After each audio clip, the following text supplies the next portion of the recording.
গল্পে স্বল্পে তরুণে আপনাদের স্বাগত। বাংলা সাহিত্য ভাণ্ডারে ছোট গল্পের সম্ভার অতুলনীয়। মণিমাণিক্য খচিত সেই সব ছোট গল্প নিয়েই আপনাদের সামনে আমি তরুণ।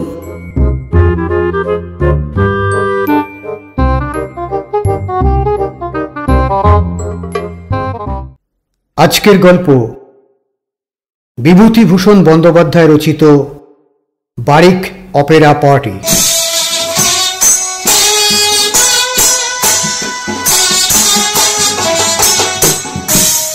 সকালবেলা একজন কাঁচা পাকা দাড়িওয়ালা মুসলমান আমার সামনে এসে দাঁড়িয়ে বললে, সালাম বাবু। কে তুমি? আমার নাম বারিক মণ্ডল, বাড়ি সালদি। আপনার কাছে একটু আলাম। কেন? ধানি জমি কিনবেন? 50-এর মন্বন্তর তখনও উগ্র হয়ে ওঠেনি। দিকে দিকে ওর আগমন বার্তা অল্পে অল্পে ঘোষিত হচ্ছে। একটা ব্যাপার শেষ না হয়ে গেলে বোঝা যায় না সেটা কত বড় হলো। সবাই ভাবছে এ দুর্দিনের অভাব অনটন শিগগিরই কেটে যাবে। এ সময় ধানের জমি কেনা মন্দ নয়। সামনেই শ্রাবণ মাস, জলবৃষ্টিও বেশ হচ্ছে। কিনেই ধান রোয়া হতে পারে এবারই। চালের দাম 25 টাকা মন, তাও সহজপ্রাপ্য নয়। কলকাতা থেকে বোমার ভয়ে পালিয়ে এসে বাড়ি বসে আছি। হয়তো কলকাতা শহর জাপানি বোমার ঘায়ে ছত্রাকার হয়ে যাবে। দেশেই থাকতে হবে বরাবর। দেশে ধানি জমি এর নিতান্ত অভাব। যা আছে তা নিয়ে কাড়াকাড়ি চলছে। বললাম, জমি কোথায়, কতটা? সালদির মাঠে। তা বলি আপনার কাছেই যাই। ওর জমির যদি দরকার থাকে। 7 বিঘে জমি বাপু, বিক্রি করবে আমাদের গাঁয়ের সোনাই মণ্ডল। তুমি তার কেউ হও? না বাবু, ওর মধ্যে 2 বিঘে ভিটে জমি আছে। সে জমিটুকুতে আমি খাজনা দিয়ে বাস করি। জমিটা কিনলে আমি আপনার ভিটের প্রজা হব। 2 টাকা করে খাজনা করি। ধানের জমিটা আপনারে সস্তায় করে দেবো বাবু। আমাকে ধানের জমিগুলো কিন্তু ভাগে দিতে হবে। আর যদি আপনি নিজে চাষ করেন তো আলাদা কথা। কলকাতা থেকে নূতন এসে বহুদিন পরে দেশে বসেছি। জমি জমার ব্যাপার তত বুঝি নে। ব্যাপারটা তলিয়ে বুঝবার চেষ্টা করলাম। চালদের বারিক মণ্ডল আমার কাছে এসেছে কিছু জমি বেচতে। ওর জমি নয়, সোনাই মণ্ডলের জমি। ও এসেছে কেন? এতে ওর স্বার্থ কি? না, ও আগে থেকেই এই জমির অন্তর্ভুক্ত 2 বিঘে জমিতে বাস করে। জমি নিলে ও আমার প্রজা হবে এবং আমি ওকে ধানের জমির ভাগিদার করব। বেশ কথা। বারিকের চেষ্টায় ও আমার ইচ্ছায় 3 দিনের মধ্যে জমি কেনা হয়ে গেল। রেজিস্ট্রি অফিসে যে দলটি জমি রেজিস্ট্রি করতে গিয়েছিল, বারিক মুসলমান দেখলুম তার মোড়ল। মহা ফুর্তিবাজ লোক সে। আধবুড়ো লোক হলে কি হয়, দাড়ি নেড়ে নেড়ে পান খাচ্ছে, বিড়ি খাচ্ছে, বেগুনি খাচ্ছে, ফুলুরি খাচ্ছে।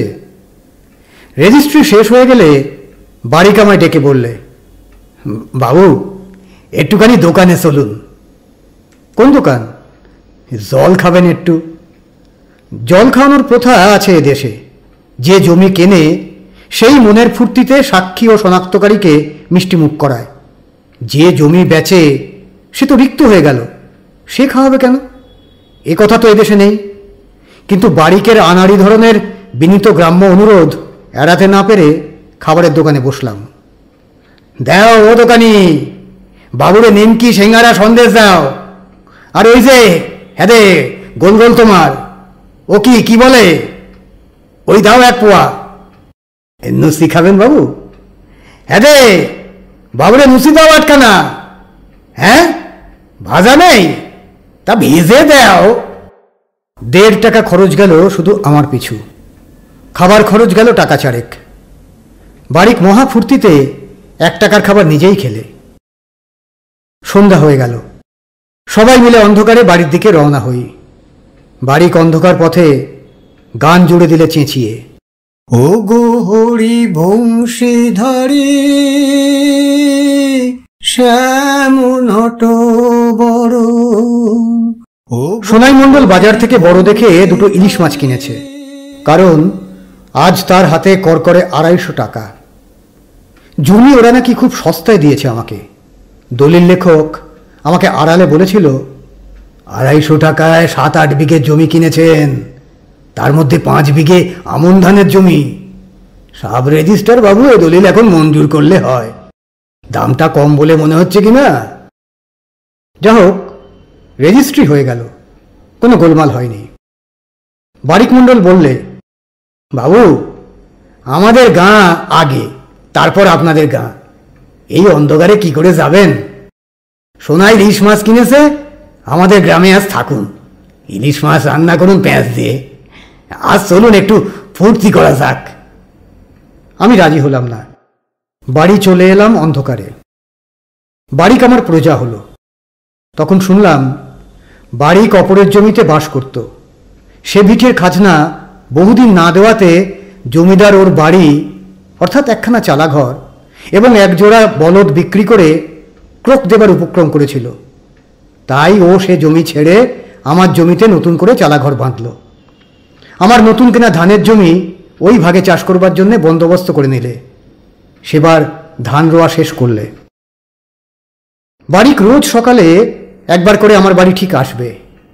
এসে এ গল্প ও গল্প করে উঠবার সময় কিছু না কিছু ছুতোয় টাকা চাইবে। বাবু এসো বারিক, তামাক খাও। বাবু বড্ড দায়ে পড়ে এলাম, 5টা টাকা দিতে হবে। কেন হঠাৎ? আপনার জমিতেই 12 মেসে চাষ দিয়ে রেখেছি, মুসুরি বনতাম। যা হবে আপনার অর্ধেক, আমার অর্ধেক। বেশ, নিয়ে যাও। তারপর শুনলাম মুসুরি বুনবার টাকা দিয়ে বারিক ওর গানের দলের ডুগি তবলা কিনেছে। একদিন বললাম, মুসুরি বুনলে বারিক? আজ্ঞে বাবু। ক বিঘে? 1 বিঘে। আর 2 বিঘে? বাবু আর 2 টাকা দিতে হবে, খরচে কুলোচ্ছে না। মিথ্যে কথা। তুমি তোমার গানের দলে ডুগি তবলা কিনেছো সেই পয়সা দিয়ে। কোথায় তোমার গানের দল? ওই জেলে পাড়ার জেলে ছোঁড়াদের নিয়ে বসি, রোজ আক্রাই হয়। গান বাজনা ভালোবাসি বাবু।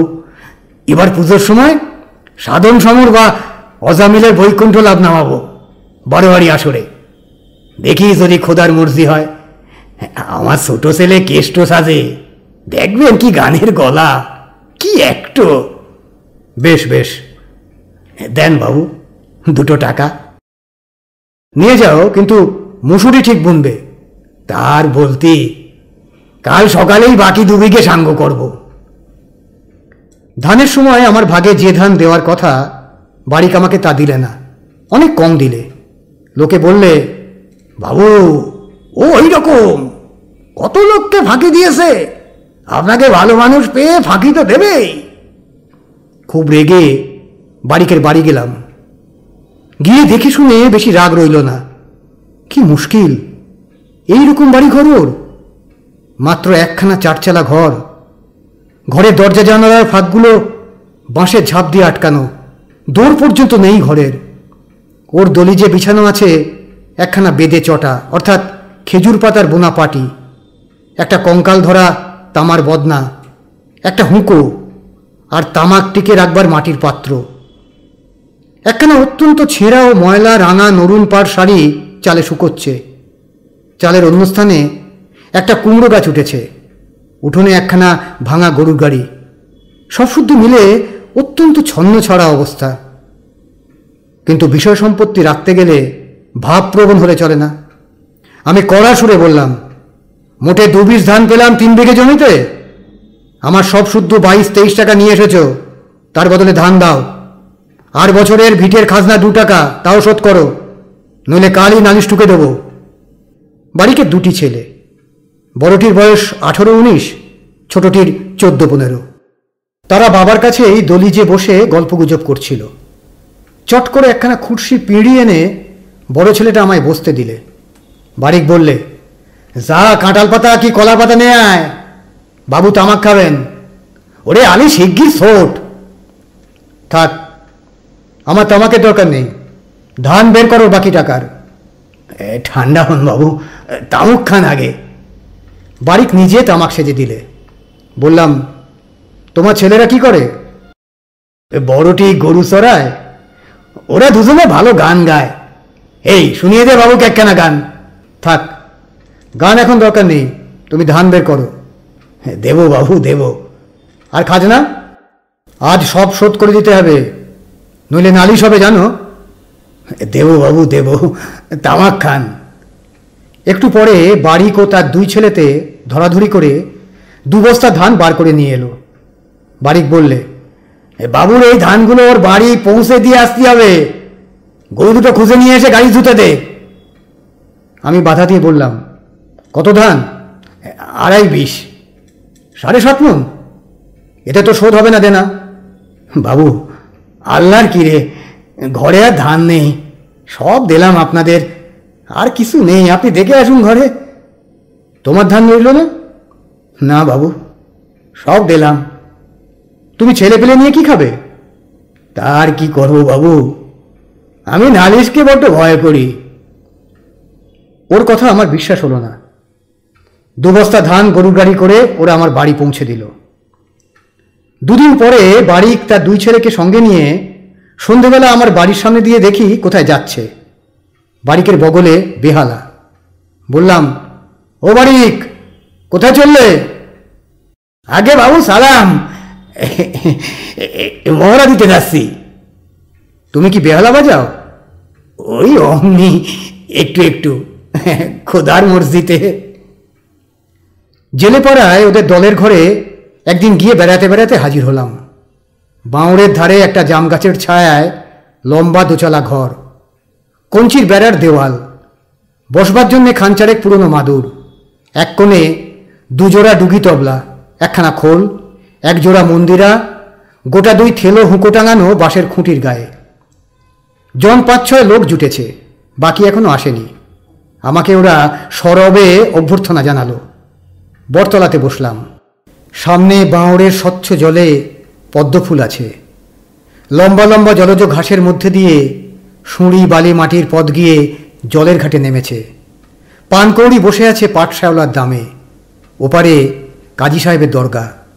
ভাঙা পাঁচিলে মস্ত বড় জিউলি গাছ বেড়ে উঠে সমস্ত দরগা ঘরের ওপর ঝুপসি ছায়া পড়ে আছে। আঠা ঝরে পড়ছে গাছটার কাঁধ থেকে, খানিকটা সাদা খানিকটা লাল। আঠা ঝরে ঝরে দরগা ঘরের পশ্চিম দিকের পাঁচিলের কোণটা একেবারে ঢেকে গিয়েছে। দরগাতলার ঘাটের ওপারে আমিনপুর গ্রামের কৃষক বধূরা মাটির কলসি খাঁকে জল নিতে যাওয়া আসা করছে। একজন তামাক সেজে কলকে আমার হাতে দিয়ে বললে, তামুক সেবা করুন, একটা কলার ডাঁটা কি এনে দেবো? আমি তামাক খেতে খেতে বললাম, তা একটু গান বাজনা হোক শুনি। সে বললে, বাড়িকে এখনো আসেনি, সে না এলে আরম্ভ হবে না বাবু। সে হলো বেয়ালাদার, এ দলই তার, এর নাম বারিক অপেরা পার্টি। বাহ বাহ, নাম দিয়েছে কে? বাবু মোরা তো ইংরেজি জানি নে, অন্য অন্য যাত্রা দলের কাগজে যেমন লেখা থাকে তাই দেখে মোরা একটা মিল খাটিয়ে করেছি। ভালো হয়নি? একটু পরে বাড়ি এসেও সেই কথা জিজ্ঞেস করলে। আমি বললাম, নামের মতো নাম একটা হয়েছে বটে, খাসা নাম। এই গান শুনিয়ে দে বাবুরে, তামুক সেজে দে। ব্যস্ত সমস্ত বাড়িকে ঠান্ডা করে আমি তাকে বেহালা বাজাতে বললাম। ওর 2 ছেলে বেশ গান গায়। ছোট ছেলে কৃষ্ণ সাজে, বেশ কালো নধর চেহারাটি। তাকে বারিক বললে গান করে আমায় শুনিয়ে দিতে। সে রগে হাত দিয়ে তারস্বরে সোনাই যাত্রার এক গান আরম্ভ করলে। ওরে ও কিষান ভাই, আমি হেথা বলে যাই, ভক্তি ভরে শোনো আমি বলে যাই। বললাম, বেশ বেশ, কৃষ্ণের গান? বারিক ধমক দিয়ে বললে, আরে মান ভঞ্জন বলা সেই গানখানা গা, আমার সঙ্গে ধর। বলে নিজেই রগে হাত দিয়ে আরম্ভ করলে। ধনী কি সুখে রাখিব পরাণ, কানু হেন গুণনিধি কি সুখে রাখিব পরাণ, গৃহে না আইল যদি কি সুখে রাখিব পরাণ, কি সুখে রাখিব পরাণ। বাড়ি গান করে মন্দ নয়। খানিকক্ষণ থেকে আমি চলে এলাম। জ্যোৎস্না রাত ছিল। বাড়ি কি আসতে দেয়? বসুন বসুন, চন্দ্রাবলীর গান একটা শুনে যান না, আমি নিজে শিখিয়েছি। রাত 11টার সময় দেখি আমার বাড়ির সামনে দিয়ে ছেলে দুটিকে সঙ্গে নিয়ে বাড়ি ফিরছে বন জঙ্গলের পথ দিয়ে। বাড়িকের বাড়ি চালদি গ্রামে। ওদের যেখানে বাঁওড়ের ধারে গান বাজনা হয়, বাড়িকের বাড়ি থেকে সে জায়গা 1.5 মাইলের ওপর। এই পথের অধিকাংশই ঘন বন জঙ্গলে ভরা। সাপখোপের ভয় তো নিশ্চয়ই আছে এত রাত্রে। বাড়িকে ডেকে বললাম, বাড়িক, আলো নিয়ে যাও না কেন? বাড়িক রাস্তায় দাঁড়িয়ে বললে, কে বাবু? বাবু? ও, এখনো জাগন্ত আছেন? আর বাবু, আলো কেরাসিন তেল কনে পাবো? কেরাসিন তেল অভাবে অন্ধকারে ভাত খেতে হচ্ছে রোজ রোজ। এ গান কেমন শুনলেন? আগাগোড়া নিজে শেখানো বাবু। ওরা সব জেলে মালো বেতালা বেসুরো গান গাইতো, হাতে নাতে শেখালাম বাবু। বাড়ি কেমন ভাব প্রকাশ করলে যেন সে স্বয়ং ফৈয়াজ খাঁ। আমি তাকে 1 আঁটি পাকাঠি দিয়ে মশাল জেলে নিয়ে বাড়ি যেতে বললাম। হাটে ওদের গ্রামের সোনাই মণ্ডলের সঙ্গে দেখা। যে সোনাই মণ্ডল তার ধানের জমি আমার কাছে বিক্রি করেছিল। বেগুন বিক্রি করছে দেখে বললাম, সোনা, ভালো আছো? আগে হ্যাঁ, একরকম বাবু। বেগুন দাও 2 সের। বাবু, একটা কথা আপনাকে বলতাম। বাড়িকের অবস্থা যে খুব খারাপ হলো। আপনি মনিব, আপনাকে না বললি আর কাকে বলি। ভাবলাম বাড়িকের বোধহয় খুব অসুখ হয়েছে, কিন্তু 2-4 দিন আগে তাকে গান করে বাড়ি ফিরতে দেখলাম যে। কি হয়েছে তার? সোনাই বললে, তা না বাবু, ওর বড় দুর্দশা হয়েছে। আপনার কাছে 1 মুঠো টাকা দেনা ছিল, আপনি ধানগুলো নিয়ে গেলেন, আর ঘরে খোরাকির ধান রইল না। যার কাছে নেবে তার ফেরত দেবে না, এই ওর দোষ। নলে নাপিতের আর রামচরণ ময়রার গোলা থেকে 8 বছর সমানে ধান কর্জ নিয়েছে, একটি দানা শোধ করেনি। সেদিন নালিশ করে রামচরণ ময়রা ওর বলদ ক্রোক দিয়ে নিয়ে গিয়েছে গত সোমবারে। ধান কর্জ পাচ্ছে না কারো কাছে। একবেলা খেতে পাচ্ছে, একবেলা খাওয়া ধরছে না। বস্তর আবানে ওর স্ত্রীর ঘরের বার হওয়ার উপায় নেই। ছেলে দুটো আহমদ দফাদারের বাড়ি ওবেলা 2 ভাত খেয়েছে। স্বামী স্ত্রীর বোধহয় খাওয়াও হয়নি আজ। আশ্চর্য হয়ে বললাম, সে কি কথা? গত সোমবারে ওর গরু ক্রোক হয়েছে বলছো, সেই সোমবার সন্ধ্যের সময়ে যে ওকে বাড়ি কাপড়া পার্টির ঘরে মহা আনন্দে 2 ছেলেকে নিয়ে গান করতে দেখেছি। তা দেখবেন বাবু, ও যে ওই রকম লোক, কাল কি খাবে সে ভাবনা নেই। দেখুন গিয়ে 2 ছেলে নিয়ে বেয়ালা বাজাচ্ছে। ধান নেই ঘরে? 1 দানা নেই বাবু। ওর মহাজনের কাছে কর্জ করে না কেন? ওই যে বললাম বাবু, সেদিকে যাবার জো আছে। মহাজনের ঘরে 17 শলি ধান কর্জ নিয়েছিল, তার 1 খুশি ধান শোধ করেনি। দেনায় মাথার চুল বিক্রি, যার নেবে তারে আর দেবে না। কথার একদম ঠিক নেই, কেউ বিশেষ করে আর দেয় না। এর কিছুদিন পরে বাড়িক আমার কাছ থেকে 10টা টাকা ধার নিয়ে গেল। কলাই বেচে টাকা শোধ করবে এই শর্তে তাকে টাকা ধার দিলাম। ক্ষেতের কলাই মুগ সব যে যার বিক্রি করে ফেললে। বাড়িক আমার সঙ্গে আর দেখাও করলে না। একদিন হাটে খবর পেলাম বাড়িকের কলাই মুগ আহমদ দফাদার সব কিনে নিয়েছে। শুনে আমার ভয়ানক রাগ হলো। বাড়িকের বাড়ি পরের দিন সকালেই গেলাম। বাড়িকের প্রতিবেশী তোফাজ্জেল বললে, বাবু শিগগি যান, সে এখনো তার দলিজে বসে তামুক খাচ্ছে। আপনি যাচ্ছেন শুনলি পেলিয়ে যেতে পারে। পাওনাদারে এলেই পালাবে, ওর স্বভাবই ওই। বাড়িকের ঘরদোরের অবস্থা আরও ছন্নছাড়া। চালের খড় গত বর্ষায় পচে ঝুলে পড়েছে। উঠোনের মাঝখানে মুগ কলাই মারাবার খামার, একপাশে ভুসি স্তূপাকার হয়ে আছে। গাড়ি গরু নেই উঠোনে। বারিক আমাকে দেখে ভূত দেখার মতো চমকে উঠল, মুখ ওর শুকিয়ে গেল। আসুন বাবু, সালাম, দলিসে উঠে বসুন।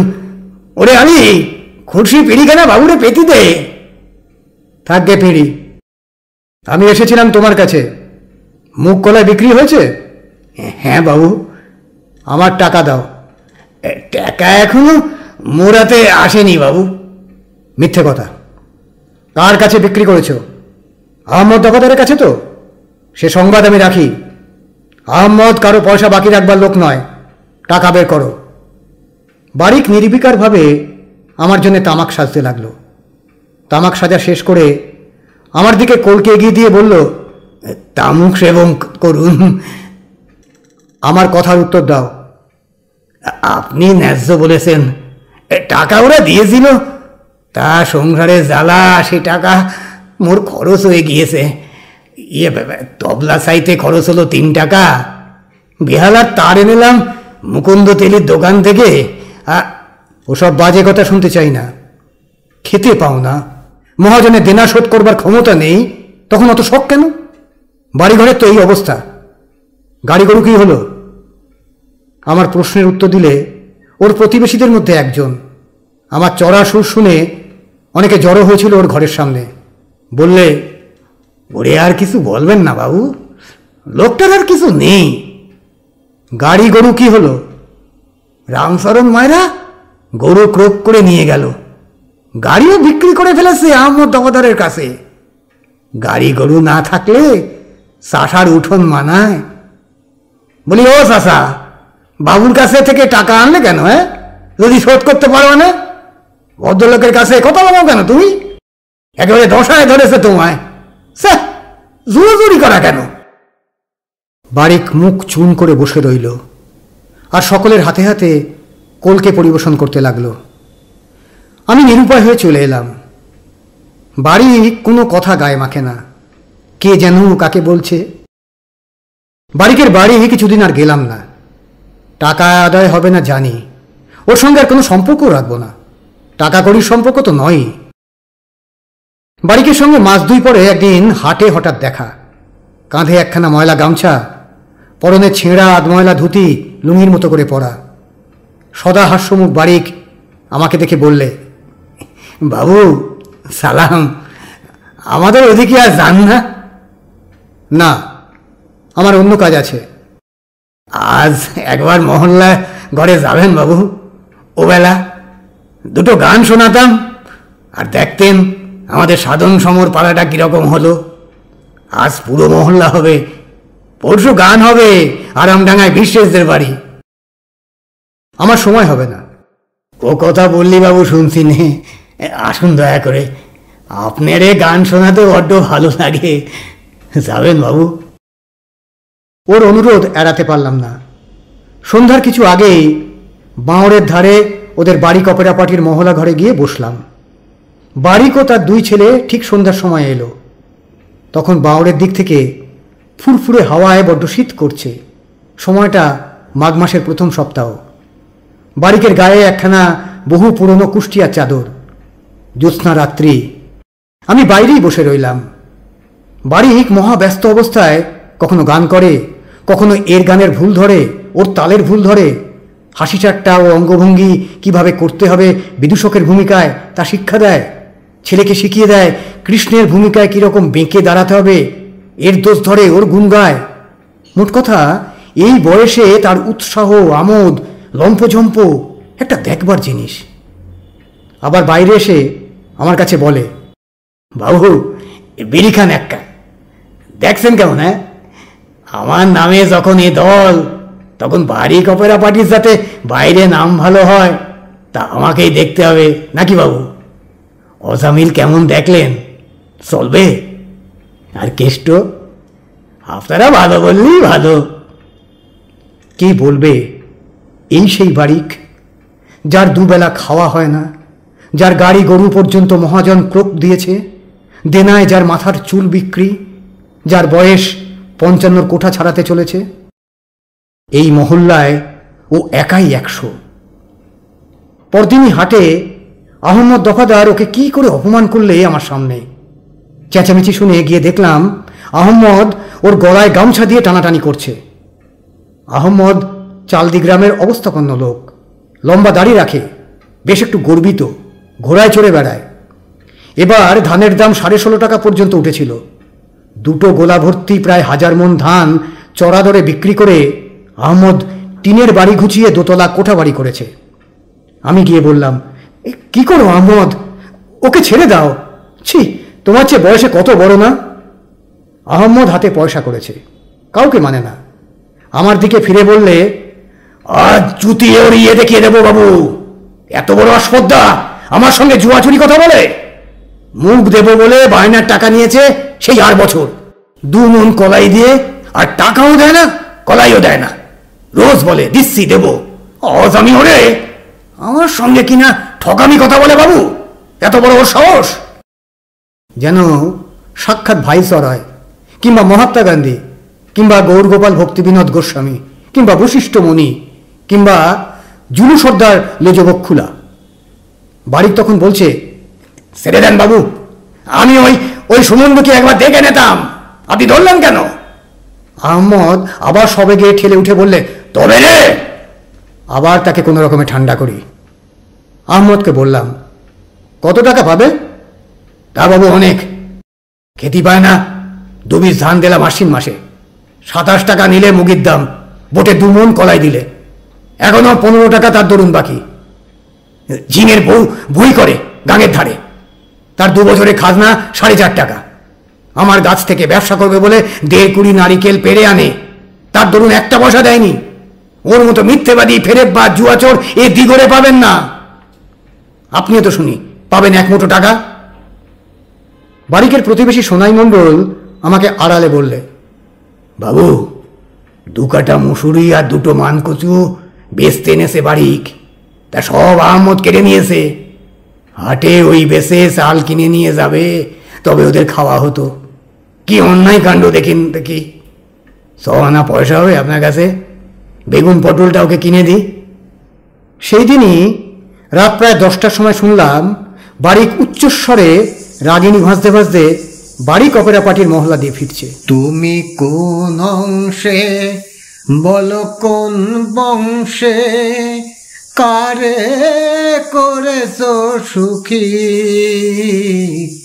তুমি কোন অংশে, কোন বংশে, কারে করেছ সুখী? নামটি তোমার দয়াময়, কথায় বটে কাজ নয়। এরপরে অনেকদিন আমার সঙ্গেও দেখা হয়নি। একদিন সোনাই মণ্ডলের সঙ্গে আমার দেখা। তাকে বলি, বাড়ি কেমন আছে? আর বাবু, আপনি শোনেননি, তার যে সর্বনাশ হয়ে গিয়েছে। কি কি ব্যাপার, কি হলো? ওর সেই বড় ছেলেটা আজ 7 দিন হবে মরে গিয়েছে। সে কি কথা, কি হয়েছিল? বাবু, পুরনো জ্বরে ভুগছিল, পেটে পিলে, রোজ সন্ধেবেলা জ্বর হতো, ওষুধ নেই, পথ্যি নেই। জ্বর সেরে গেল তো পান্তা ভাত আর পটল পেঁচ পোড়া খেল। সেদিন রাত্রিরে জ্বর হয়েছে ওর, সেই অপেরা পার্টি থেকে গান সেরে এসে ভোরবেলা মারা গেল। কাপনের কাপড় জোটে না শেষে, এই তো অবস্থা। বুড়ো বয়সে ওই ছেলেটা তবু মাথা ধরা হয়ে টেনে উঠেছিল, আর একটা ছেলে এসে তো বাচ্চা, তার ভরসা কি? অত্যন্ত মর্মাহত হলাম বলা বাহুল্য। মনের কোণে ঘোর মিথ্যেবাদী জুয়াচোর সদা প্রফুল্ল বৃদ্ধ বাড়িকের প্রতি একটু অনুকম্পার ভাব সঞ্চিত ছিল। কাল সকালে একবার বাড়িকের বাড়ি যাব। ভাগের জমি 2 বছর কেড়ে নিয়েছিলাম ওর কাছ থেকে। এবার ওর সঙ্গেই আবার বন্দোবস্ত করব। পুত্র শোকাতুর বৃদ্ধকে সান্ত্বনা দেওয়া উচিত, সাহায্য করা উচিত। সেই দিনই রাত 10টা-11টা গোসাই বাড়িতে জন্মাষ্টমীর নিমন্ত্রণ খেতে যেতে যেতে শুনি কোথা থেকে বাঁশি, বেহালা, ডুগি তবলা ও মানুষের গলার একটা সম্মিলিত রব ভেসে আসছে। নিমচাঁদ গারুই বললে, বাবু, গোসাই বাড়ির নাট মন্দিরে আজ জন্মাষ্টমীর দিন বাড়ি কবেরা পার্টির গাউন আসছে, বেশ ভালো পালা হবে, গিয়ে শুনুন। আসরে গিয়ে দেখি বারিক বিদূষকের ভূমিকায় দাড়ি নেড়ে নেড়ে খুব লোক হাসাচ্ছে। পালা হচ্ছে সাধন সমর বা অজামিলের বৈকুণ্ঠ লাভ।